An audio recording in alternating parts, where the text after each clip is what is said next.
Do you love chess, but hate memorizing countless moves, only for your opponent to play something completely different? So then learn these fast beginner openings to guarantee yourself a great position in every game you play. First, I have the Italian game after we play pawn to e4, black goes e5, knight to f3 attacking, knight to c6 defending, and we play bishop c4 preparing ourselves to castle. Black does have various options here, but to you the difference is minimal, so you can play the same way every single time. Let's say knight to f6, but they are attacking our pawn, so we'll simply go d3 here. They will keep developing for bishop c5, but this poses no threat, so we'll simply castle. They will castle as well, and our plan here is very simple. We're going to go pawn to c3 and push in the center with d4. But black here cannot really prevent it, so you do not need to rush. If they go pawn to d6 here, bishop g4 pinning your knight to your queen is very annoying, so simply go h3. You can then slide your rook over to e1 to defend e4, and when the time is right, definitely play pawn to d4, attack their bishop, explode the center, and you have a great game ahead of you. And while here I did look at knight to f6, they have no super special option here, so even if they play bishop c5 or anything else, you can still go d3 and play all those same moves. Next, I have the Hippo Attack. This can be played with the white side or the black side. No matter what move they play, you're always going to start with g6 and bishop g7. You are controlling the center of your bishop, and then you're going to do the exact same thing with b6 and bishop b7. But white here does get the entire center, but it doesn't matter because they have no way to actually turn this into a win. So you'll simply keep developing. You're going to then play pawn to e6 and move your knight to e7, go ahead and castle, and then go pawn to d6 and knight to d7. You now have 4 different pawn breaks you can play in the center, and despite their extra space, it is almost impossible for white to get a good concrete advantage here. Next, I have the London after d4, d5, and bishop to f4. Black can go for different setups, but it makes no impact in your position, so you can play the same setup every time. That setup being you play pawn to e3, then move your other pawn to c3 to form a little pyramid. Black keeps developing also, but it doesn't affect you, so you keep on going, that being knight to f3, then your other knight to d2, your bishop to d3, and you can very quickly castle. Then, because you were controlling e5 so well, you're going to place your knight into the central e5 square. But black here can trade and try to get rid of it, so you're then going to play the other knight to f3 to defend it. You can then always move your queen to c2, and you have a great game ahead of you. Next, I have the Scandinavian Defense after white goes pawn to e4, and we go d5. They're going to capture, and you're going to take right back for your queen, and most people are going to play knight to c3 and attack your queen, but even if they don't, you're still going to drop your queen back to d8. So you are completely safe here. You can then play pawn to c6 and pawn to e6. You block your bishop in, but you have extremely strong control of d5, so you can develop your bishop later. And for now, you'll play knight to f6,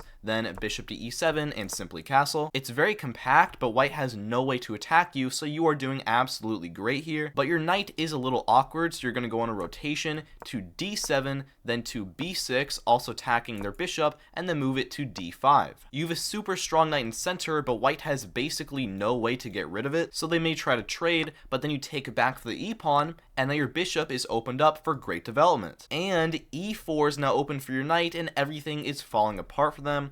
Most people are going to simply play a move like h3, but now your bishop has its time to shine, so you're going to play b6 and move it over to b7, eventually striking the center with c5, and you are doing awesome. I do want to mention at the beginner level, a lot of people will also play the move e5 here, which is covered by the next variation, the Caro-Kann Defense after pawn to e4. We go c6, and d4, d5 is what we almost always get. But unlike the others, they do have 2 actually good options here, so you do have to know what to do. If they play e5, you're going to move your bishop to f5, then play pawn to e6 and push in the center with c5. They can get a lead in development, but it doesn't matter because they have no way to actually capitalize on it. Meanwhile, you're going to keep developing. You can trade in the center here. Your knight on this g8 square is going to go on a rotation to e7 and then over to g6. Your bishop can move to e7, and then you can promptly castle, and you're doing great here. All your pieces are developed. And you should also move your rook to the c8 square, as that is where the game is likely going to be played. The other variation they can try is to capture here the exchange, and this one is so simple.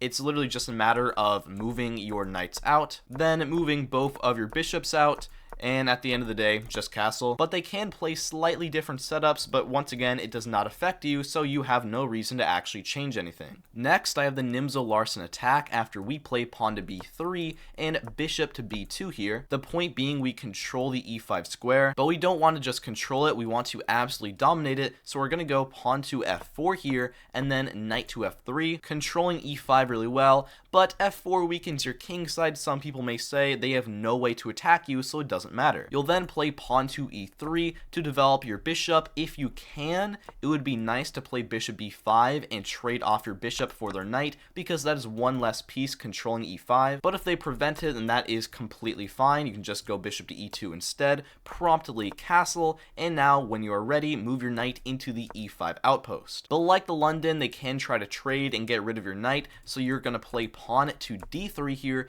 and this knight is going to go on a journey to d2 and then over to f3 to support it even more. Black really cannot compete here, and you are doing great. They do have another line here, that being pawn to e5, but we cannot play in the same way we did before, so we have to change our setup slightly. It's best to first play pawn to e3, and once again here, if you can, going bishop to b5 to attack their knight is the best option, but if they prevent it, over to e2 is always the best square, but here it's best to actually move your knight out first and strike in the center with pawn to d4. That pawn is defended by about 5 million pieces, so after they capture, you can go ahead and just take back your knight, and your game's easy. You can go bishop to e2 here, castle, you have a great game, your bishop is now opened up, which opens up many future attacking prospects. And lastly, I have the King's Indian / Pierce defense. This can be played with the white side or the black side. Either way, your setup is very similar, consisting of pawn to d6, your knight moving out to f6 to attack the center, g6 here, and then moving your bishop to g7 and quickly castling.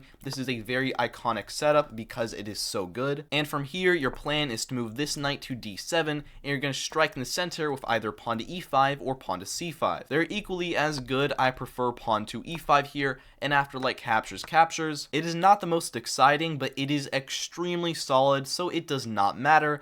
Here you can then go pawn to b6, move your bishop to b7 to attack the center even more, and the future of your game is very hopeful. Like and subscribe for more videos like this, become a member to support me, and I will see you next time. Have a great day.